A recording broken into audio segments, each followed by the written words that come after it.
Welcome back to Used to Sew, a podcast about sewing machines, sewing history, and sewing culture in the past and present. I am your producer and co-host, Aradia, daughter of your main host, T.R. Kelly. Hi there, welcome to Used to Sew. Today we're going to take a step back into Season 1.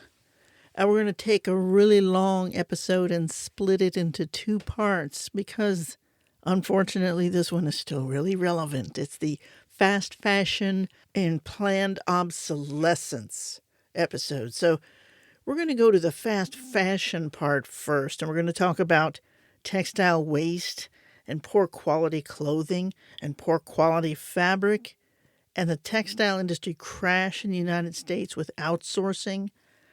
And what were the roots of fast fashion and in fast fashion fabrics, and the fallacy of dry cleaning and the greenwashing of rayon? Yeah, fast fashion. But before we get into the episode, I want to share with you a fan letter that we got from the United Kingdom. This is from Scout Dobson, who lives in a little place called Farnham, which is west of London, if my map is telling me correctly. Hello, I love your podcast so much. Ah! Well, gee, thanks. You're so knowledgeable on so many sewing machines. I have learned so much from listening. Let me tell you, Scout, that just makes my day. Knowledge shared is multiplied, and that's a very good thing.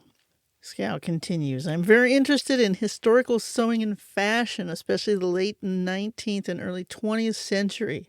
I have a Singer 66K treadle, a Singer 128 from 1921, and a Singer 99K from 1937, which I got for my 10th birthday. That is so cool. Because as we know, a 99K, my first sewing machine, which I got when I was 11, was a 192K, which is basically the same machine but with no lights and in a cheap case. Anyway, that is so cool. I have got all my sewing machines for very cheap from charity shops and find it crazy how you can get such good and reliable machines for so cheap. Yeah. But I am very glad that this means it can be a more accessible hobby for many people to try. That is the spirit. Yeah, man. Let's do it. Let's save them all. I think it's fascinating to reconstruct period garments to see how they were made. And I think it's very important to learn from period techniques and translate them into garments today, especially when fighting fast fashion. Oh, that is so cool. We talk about that in this episode about, repairing and quality stuff. Scout continues, it's so hard to find people who are passionate and knowledgeable in things so close to a person's interest generally, especially for something as specific as antique and vintage sewing machines. Yeah. The few, the proud, the threaded, right? That's us. Scout lives in the UK and is 14 years old. So there aren't many people around me who are interested in this. Oh, one nerd to another. We feel your pain. Yeah, I was way into cosplay when I was 14, and that wasn't a thing because that was the 1970s, right? What are you sewing? You don't share your ideas with anybody. Now it's cool. But you will find people. You found us. You could be my grandkid. This is really cool. I'm happy to see when young people get interested in the classic skills, hands-on skills. Thank you so much for Used to Sew. I was so happy when I found it. I think you're wonderful. Oh, where did you find it? I need to ask. And then Scout sends pictures. This is a waistcoat. I think that's vest in American from the mid-1890s, made from an old shirt. Yes, upcycling. That I got for £1 at a charity shop. I think that's a few dollars. I know what you mean when you say how helpful machine buttonholes are. These are all done by hand, and it took a while compared to doing them by machine. And then there's a corset made off of an 1890s riding corset. It is really cool. Not completely historically accurate, but had a lot of fun making it. The flossing is not completely finished. And I'm looking at the picture, I think that means embroidery in American. So anyway, Scout, thanks for writing us such an awesome letter. I'm going to be sending you a sticker as soon as I get down to the post office and get a stamp that will go all the way to the UK. Yay! Yeah, you can always write to us here. Now let's get on with our rewind of the fast fashion half of the old episode. You'll notice that the sound quality is a little different because we were still getting our feet under us technically then. Sit back and listen to one of the reasons why we do this. Fast fashion, fighting it.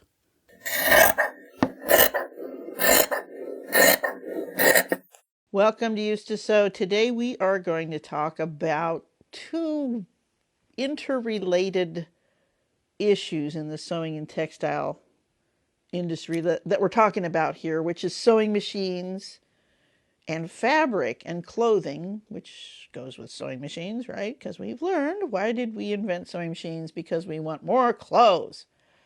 Well, we got more clothes. So many more clothes. We've got big, huge sandbanks of clothes. As you might have heard us mention earlier, the African nation of Ghana is awash in, I can't remember the term, but it translates to dead white man's clothes, because that's where all your well-meaning thrift store donations eventually wind up. Yeah, your neighbor Bob did not buy your old shirt. So, fast fashion. It's a problem. How do we grapple with it and fix it? What is fast fashion? When did it start? And what do we do about it? Because you can do something about it, and we're going to get to that. We're going to tell you what you can do, but we're going to tell you what the problem is first. The problem is, it goes back to, now that we have fabric, now that we have sewing machines, now that we have factories making cloth and factories full of people sewing on sewing machines, making clothes, fashion becomes a thing. I mean, fashion has always been a thing. People have always dressed up to show their status and their rank. But with the invention of the sewing machine, especially now, average people could have more clothes. And having more clothes gives your social vocabulary more words, which is what fashion kind of is. Right, this isn't just seasonal functionality. No, now we're having, fashion is a visual jargon that social creatures use. You know, even think of like birds that change plumage for breeding season. Sure. You know, we have words for people that are like birds for when they're all dressed up and fancy, right? So peacocks. Peacocks. Yeah, that's a man who dresses very fancy is a peacock, okay? So now you've got the ability to add more clothing to your wardrobe fairly inexpensively. You don't have to hire a tailor. You can buy ready to wear. Even in a man's suit, which was about the last thing that became mass produced, but especially after World War II, again, this is a hinge in sewing machine and textile and fabric world. Oh my God, we not only have the ability to make clothes in great quantities, we have a whole new bunch of fabrics to work with. We have synthetic fabrics, which came out of the war effort. Aha, the post-war industrial boom. Right? Better living through chemistry. So paratroops were a huge part of the war effort, and there was a silk shortage. Inventing artificial silk For parachutes. was for parachutes and for ropes, cordage, all kinds of things. You needed, but parachutes. All the nylon, which was the one synthetic that had been produced, was going to parachute. Because so all the government's labs were working on, and all DuPont and all the private industry, synthetic fibers. Well, now it's after the war, and we have all these cool things. We have acrylic and Dacron and there was all these trade names. I remember this when I was a kid, and you'd get the catalogs with all the new school clothes, and they would be touting that they were made of acrylic and spun polyester and just, but gosh, I wish I could remember some of the trade names. There was acetates and triacetates and polyesters and acrylics, and all these were petrochemical. They all come from oil. They're all plastic. It's so funny how now that's the kind of thing that will be put in really small text down at the bottom where no one can read it. But you're talking about a time when that was big banner text in fancy fonts. Because look what we can do. This is the age of strawberry flavored beverages, and they tout that there is no strawberries in there. Touting it. Isn't it wonderful what science can do? Yeah. We're not chained. We can make anything. Now, the reason science was doing this was to, of course, allay the fear of nuclear annihilation. We're in control. We're not letting this get away. We can make fake strawberries, and we can make motocrylic sweaters. And it is your patriotic duty to consume these things. And clothes changed. It used to be summer and winter. Right. That was, which makes sense. Made sense. That was the true natural seasons. Season. And if people were going to dress up and down for the season, they usually did it with hats and gloves and things like that. Sure, heavier weights of the same thing. Different collars that you would sew on your dress, based on your dress. But after ready-to-wear happens, synthetic fabric happens, clothing becomes even cheaper because of oil subsidies, the plastic industry, all the industries. And the ubiquitousness of, okay, we have Walmart and stuff like that nowadays, and Shane and stuff. Well, back then we had Sears and Kmart and Penny's and Montgomery Ward's and all these other low-price outlets. Sears was pretty classy for a catalog store. Sure. They had really good stuff. Their sewing machines, as I've talked about, are excellent. But anyway, the 50s and 60s, large families, lots of kids, back to school. Here comes the Sears catalog. And you get underwear for 29 cents and this and that, and motocrylic, polyester, nylon. What happened to wool and cotton and linen? Well, linen has to be ironed. It doesn't look modern and crisp. It's very old-fashioned. I don't tell that to the rich people. Wool is out. Wool is just not cool because wool gets eaten by moths. And to take care of wool so it doesn't get eaten by moths is hard. It takes space. It takes time. It takes toxic chemicals. Yeah, mothballs are nothing to sneeze at, literally. Silk was still very expensive. Sure. Not like now. And then cotton. Cotton was, when I was a kid, was considered poor people's fabric. But it's so soft and lightweight. It's so practical. In the mid-century, it was the age of synthetics. Yeah. Now, okay, where does this lead to fast fashion? That was a real start. Now, clothes start to change 4 times a year. And that's when the new catalogs come out. Remember, folks, I'm speaking from a working class, lower middle class perspective here. When the catalogs came out, that was a big deal. You kids remember going home. Where's the toy section? Flip, flip, flip, flip. That's when I actually started looking at sewing machines. Those catalogs. Ooh, 29 stitches. And, of course, the profit motive being what it is, nowadays our fashion cycle, I'm skipping decades here, but I want to get to where we're at now. If you're online at all, you're familiar with Shane and Temu and H&M and any number of popular clothing brands, and you look and you read in the labels where these things are made. Mm-hmm. And what are they made out of? Mm-hmm. Yeah. Well, labels are enlightening. Let me just tell you, when I was a kid, we had commercials on TV, and I still remember the song. You've got to look for the Union label. And it was a big deal. And there was, if your clothes were good, they had the ILGW, International Ladies Garment Workers Union tag sewn in. And this was pride. You knew this was made in the United States by union workers. That sounds magical to me. When you find those in thrift stores nowadays, it's like, yeah, this is when clothes were good.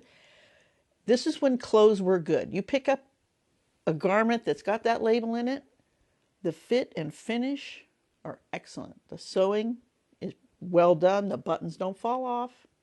The fabric is high quality fabric made in American fabric mills, usually in South Carolina of all places. Sure. In fact, when I worked in the fabric business, all of our store brand fabric came from a town called Malden, South Carolina. Oh, wow. A town. Yeah. All the fabric from A town. Oh, yeah. Wow. Textiles were big on the East Coast. because of the fall line, water wheels. Mm-hmm. Yeah, yeah. So the textile industry grew up on the Piedmont, Sure, okay. more history for later. So reading the labels in your clothes. You're not probably going to find any American, I don't know who still makes clothes in America with union. I've never seen a clothing label with union on it. You taught me at a very young age to like check on, what's in your fabric, where's it from, because it's interesting. And I've never seen a union label that I can think of. Like, that's just not a thing that exists. Like, I've seen stuff made in America occasionally, very occasionally, but never union made. 1980. Yeah. Yeah. So really nice vintage clothes from the 50s and 60s. Hand sewn hems and stuff. I mean, this is not tailor stuff. This is just high end retail stuff, and even low end retail stuff. And there wasn't. I mean, when were clothes being made overseas? When I first read where it is. And I'm saying made in USA. Okay, Levi's. All the things. Pendleton shirts. I mean, these are things that are sewn in the U.S. Or they're not now. Oh no, they're not. What happened? Globalism, deregulation, shipping, mostly capitalism and labor costs. Oh yeah, your union wants how much an hour to sew these shirts? We're going to take them over to country XYZ. They'll do it for... And there went the American textile industry, all the tariffs and everything. And so now all of our textile stuff comes from overseas, which is all those cute clothes you see on Facebook, every single one of them. Don't care what the brand is, they know what you're going to respond to. Where is it made? I almost got sucked into buying a, quote, Icelandic sweater. Oh? The high-end ones, yes, are made in Iceland, but 80% of the line is knitted in China. Mm-hmm. Yeah. All the things you see advertised, Scandinavian socks, this, that, and the other thing. Now, they cannot, in the United States, lie about where it came from. Of course, I'm sure somebody is. And even made in USA, there are sweatshops in the USA. Right. It's not like we're a paragon of labor. Mostly in Southern California. Sure. With immigrant labor, as always, people who have no recourse. Right. That's who's sewing your fast fashion. This is what contributed to the famous Triangle Shirtwaist Fire of 1912. Right. Fast fashion. How many blouses... This was the age of the shirtwaist. Triangle Shirtwaist Fire. Shirtwaist is an old name for a blouse. The whole idea of wearing separates was fairly new. It had been all dresses before, right. But the idea of wearing a separate top blouse and a bottom skirt, this was a new thing. So this was a fad. The fad was winding down by 1912. Okay. Shirtwaists were now kind of a lower middle class thing. It had regular people could use them now. Yes, it had penetrated. And so all these factories making shirtwaists, fast fashion, you can buy it in the store. This wonderful blouse for 95 cents. Nobody can sew that for 95 cents. There goes another blow to the sewing machine industry, right? As well. So fast fashion has never been kind to its workers because people are shopping for the cheapest. The customers are driving this. Who's at fault? The customers. Without demand, there will be no supply. Do you continue to buy fast fashion because it's cute? It's cheap? It was only $12. Well, I bought it at Ross. They're going to throw it away anyway. Where? To Ghana? Eventually? Don't buy it in the first place. This is your call to action. Read the label. Not only where was it made, what's it made out of? Yes, the other side. Fabric is not recyclable. No. Blends are not recyclable. Wool can be shredded and respun. Any wool that's not virgin has probably been respun. It's rougher, but it's usable. Cotton can always be reused. Linen, all those things are made into paper, high-grade paper. There is no synthetic fabric that can be recycled. No matter what the REI, Patagonia, North Face websites tell you, no. Technically, it is possible to melt that stuff down and make new plastic clothes out of it. At what energy cost? Right. And What it's still emissions? shedding plastic into the environment. Yeah, wearing a plastic bag around is not necessarily great, even on a moment-to-moment basis. You're shedding microplastics into yourself and into your environment. How much of your dryer lint is plastic fiber from those cute Shane clothes? If they made it through the laundry cycle. This is another thing. What is it made of? It's made of the cheapest blends because this is fast fashion. It's considered disposable. They're not going to put the best fabric into this stuff. The dry clean only label is a lie because nobody's going to pay to dry clean a $6 blouse. And if you put it in the washer, it's going to fall apart. And it's going to look cheap or worn out after a few laundry cycles. And you're going to give it to Goodwill because you think some poor kid's going to buy it and wear it. No, it's going to wind up embedded in the sand in Ghana for 10,000 years. Isn't that cute, that little $6.99 shirt? You depressed now? Can I make it worse? Yes, make it worse. Let us wallow in the existential dread. But I don't buy plastic fabrics. I buy rayon. Rayon's natural. It's biodegradable. It's made from plants. I'm going to bust your bubble, people. Bamboo fabric is one of the most toxic things we've learned how to make. Oh, no. Those soft bamboo sheets, those bamboo tank tops, that bamboo knit leggings. Okay, rayon. Okay, they're telling you, okay, if you see the word rayon, viscose, because it'll say bamboo viscose, bamboo rayon, or it'll say, usually that's about the only one that they'll actually say, or linen. Rayon can be made out of any cellulosic plant, trees. Gotcha. It's just one of the ingredients of those kinds of plant constructions. So rayon, okay, check this out. I'm going to give you guys an analogy here. Rayon to linen is as refined white sugar is to sugar cane. Ooh, okay. Okay, because sugar is something you find in a lot of different plants, and you could ostensibly refine white sugar from a lot of things. You can. Sugar cane and sugar beets are the two main ones. Right, right. But sugar cane juice is very, very different from beet juice before they get refined down. They're plants. They contain sugar. They also contain fiber and structure and all this stuff.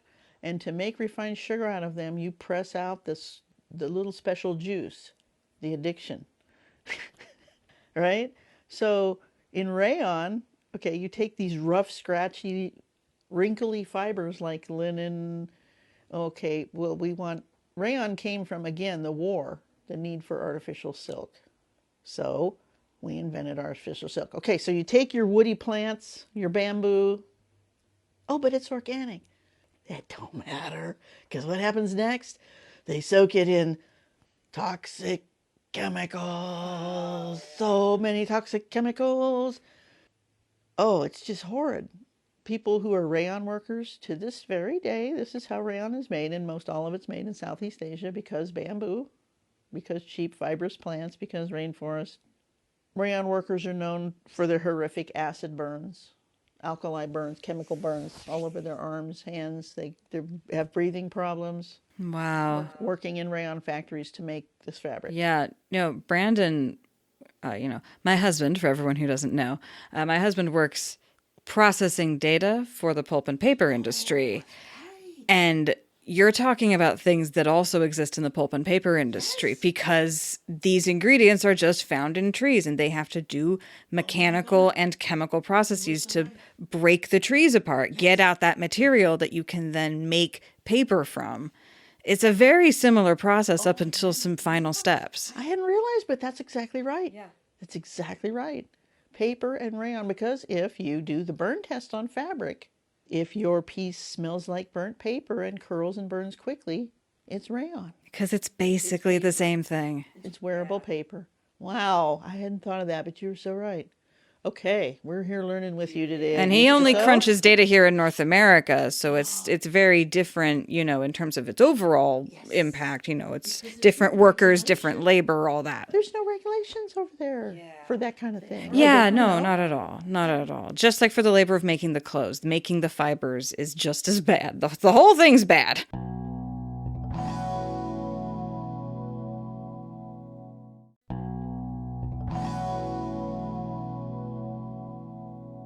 Okay, so then the fiber's made and you've got all your rayon. Now it has to be bleached.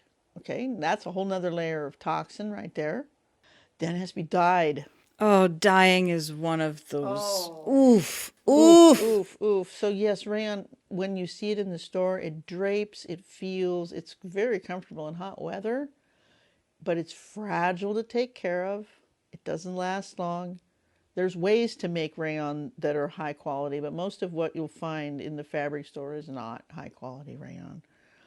But at its heart, rayon is toxic to make, to the people who make it, to the earth absorbing the, I mean, it's not a good choice. If you want to be organic and least impact through your fabric choices, you're going to pick hemp, linen, ramie, wool. If you're a vegan, you're not going to pick wool or silk. But my personal favorite fabrics are wool and linen because I'm Scottish, don't you know? I'm a really big fan of linen. Like of Linen all and the hemp, fabrics I consider out them there. the same thing. Yeah, they have a really pleasant scratchiness. I definitely have acquired some rayon because it's so fluffy and floofy. And I got some bamboo sheets because we got a new size bed, had to get new sheets. And they make so much more lint than all the rest of my clothes combined. They're falling apart so fast. They're falling apart real, and I don't wash my clothing or my sheets very aggressively. I wash them like cold and gentle and all that, and so much more lint in the dryer than basically all my other clothes. Because most of my other clothes have been through the ringer several times, so most of the lint's gone. But those sheets are falling apart way faster than any other sheets I've ever had. Wow. I have some bamboo sheets, but Randy does the laundry, and that's not something that he's going to notice. I noticed that once there's oil stains from body hair, that you can't get it out. Oh yeah, for sure. It's weird fabric. My recommendation for sheets is the best linen or the best real Egyptian cotton. Even then, organic. I mean, organicness matters more to the earth in your textile choices because of the nasty junk they're allowed to put on cotton in particular. Because you're not gonna eat it. Organic cotton is labor intensive and it's worth it.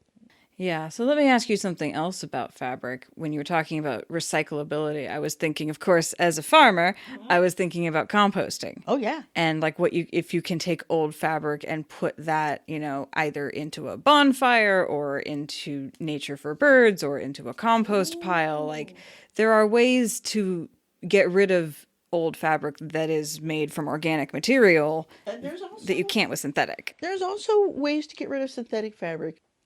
I'm going to tell you this, because this is one of your calls to action, is to not buy any more synthetic clothing. Right. Reduce. The most important R of the trifecta. Please do buy it at thrift stores, because that's already in the waste stream. But you're not going to get rid of it. You're going to sequester it. Because you're going to take it out of the waste stream. You're going to buy it, you're going to save it, you're going to take it out of the waste stream. This really applies to people who have land or buildings. And I learned this from a video from Mexico, in the high parts of Mexico where it's really cold at night. They use polyester clothes for insulation. They stuff their walls full of it. Take that cold for the next 10,000 years. Rodents won't nest in it. Bugs can't eat it. It's like, oh my God. The little cabin we built at Leisureland, the river house, is very insulated with old clothes. I didn't know that. We would stuff them down from the top, but only polyester, not cotton, not wool. Yeah. Wool, as all the organic van life people have found out, is not an ideal thing to insulate your van with because it will attract moths. And you will have a moth infestation that never stops. That sounds unpleasant. And you can't get back at it because they can get into the cracks, but you can't. And then you've got to pesticide your place.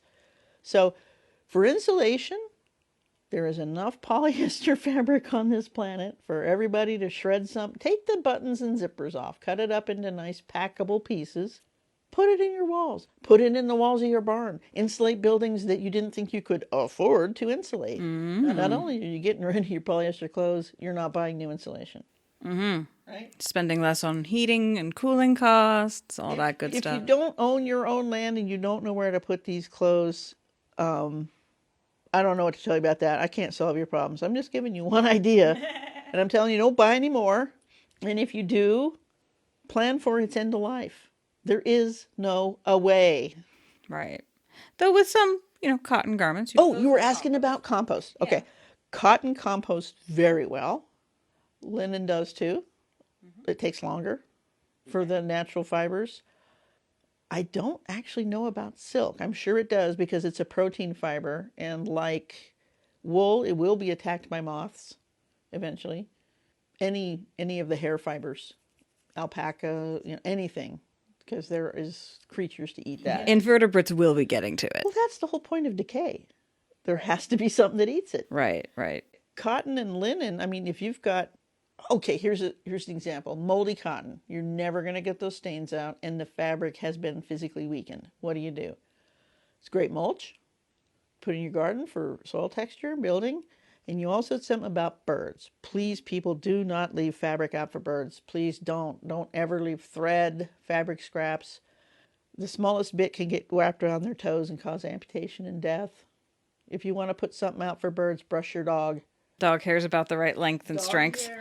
And if you got chickens, get all the molted fluffy feathers out, but don't you're not helping the birds. Just don't. I'm going to say that as many times as I can. Do not put out fabric and textiles for birds. What about blended fabrics? You've got like a cotton poly blend. That's Is that the worst. Okay? Yeah. How do you deal with that? It's the worst. And I was telling you, what's it made out of? When you look in your fast fashion, you will see the cheaper the fabric, the more things are in it. Because global textile market waxes and wanes with what's available. So if I want to make super cheap fabric, can I get acetate really cheap right now? Can I get this, that, or the other thing?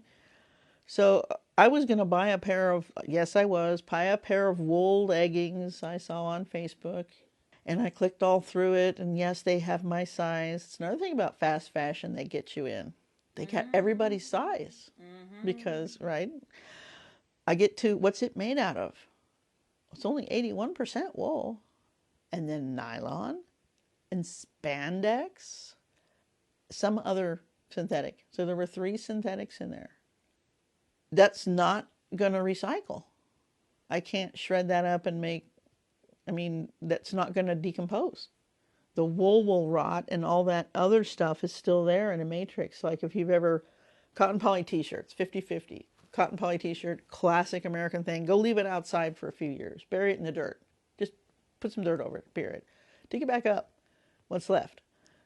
The thread, a fine knit matrix of the polyester warp, because it's usually polyester warp and cotton weft, or I can't remember which direction, but as they're knitting it, the rib trim around the neck is going to be elastic. So you're going to see, if you put an all cotton garment out and bury it, when you dig it back up, it's going to be like a skeleton. A ghost of its former self. Yeah. The cotton's gone.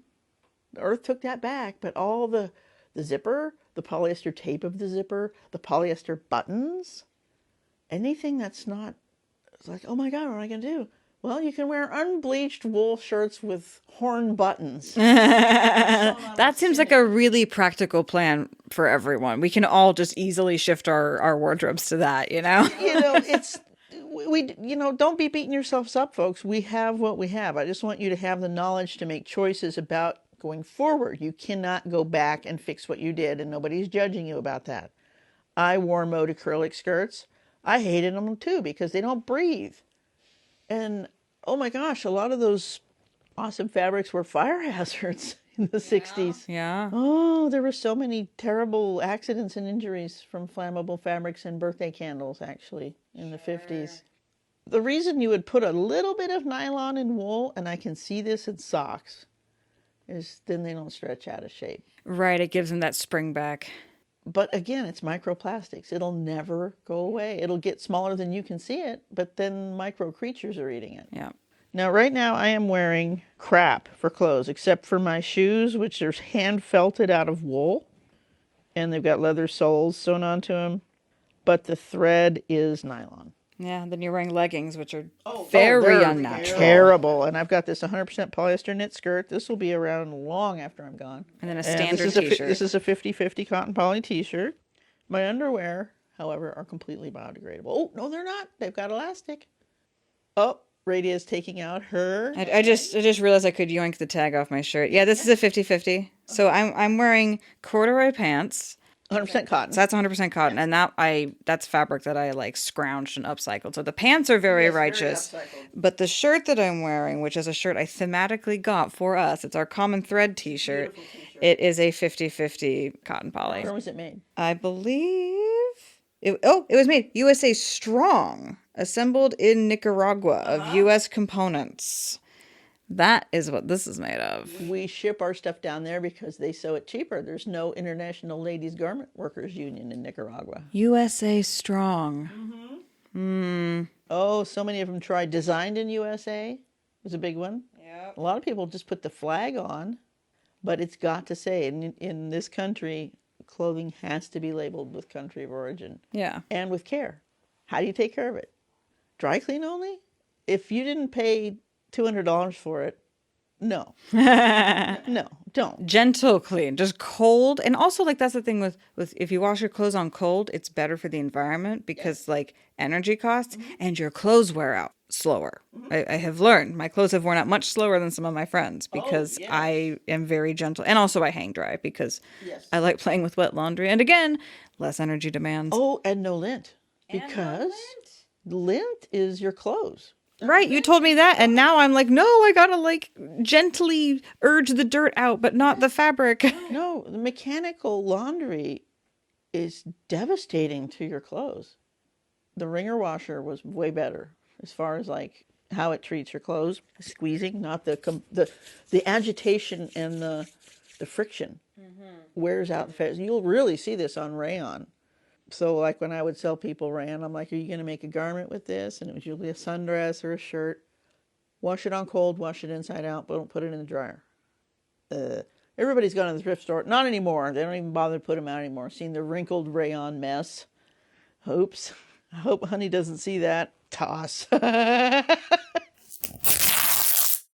As a reminder, we are unofficially sponsored by Stagecoach Road Vintage Sewing Machine, who do repairs and restorations. You can follow us on Facebook and Instagram, and you can support us by sharing the podcast with your friends, and also with money at patreon.com/used2sew. Remember, that 2 is a 2. patreon.com/USED2SEW. Thank you for listening to us here at Used to Sew. We always welcome your additions, corrections, and feedback in general. Please reach out to us via email at usedtosew@gmail.com. Used to Sew is a production of Fox and Raven Media.